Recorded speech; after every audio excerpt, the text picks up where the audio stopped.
સુરતના Sachin GIDC police station હદ વિસ્તારનો નરેશ ગોરી નામક લિસ્ટેડ બુટલેગરનો દારૂનો સ્ટેન્ડનો વિડીયો થયો વાયરલ, જેમાં સચિન જીઆઈડીસી ખાતે આવેલ અનેક જગ્યાઓ પર લિસ્ટેડ બુટલેગર નરેશ ગોરીના અનેક દેશી વિદેશી દારૂના સ્ટેન્ડ ધમધમે છે.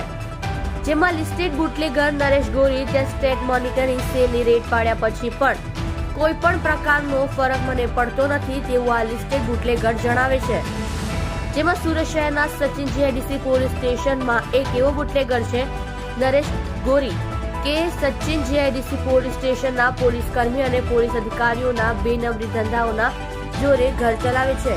જેમાં લિસ્ટેડ બુટલેગર નરેશ ગોરીના દેશી વિદેશી દારૂના સ્ટેન્ડ પણ અનેકવાર સ્ટેટ મોનિટરિંગ સેલની રેડ થયા પછી થોડાક જ કલાકોમાં સચિન જીઆઈડીસીના દારૂ સ્ટેન્ડ ધમધમતા થઈ જાય છે.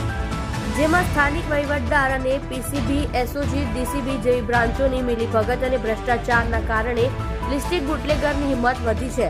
જેમાં સુરત શહેરમાં પોલીસ કમિશનર સાહેબની ગેરહાજરીના કારણે ડબલ ગતિએ નરેશ ગોરીનો ધંધો ખીલે ફૂલેલો છે. શું આ લિસ્ટેડ બુટલેગર નરેશ ગોરીનો દેશી વિદેશી દારૂનો stand Surat in charge police commissioner સાહેબ વાબક જમીર સાહેબ બંધ કરાવશે ખરા? એ જોવાનું રહ્યું.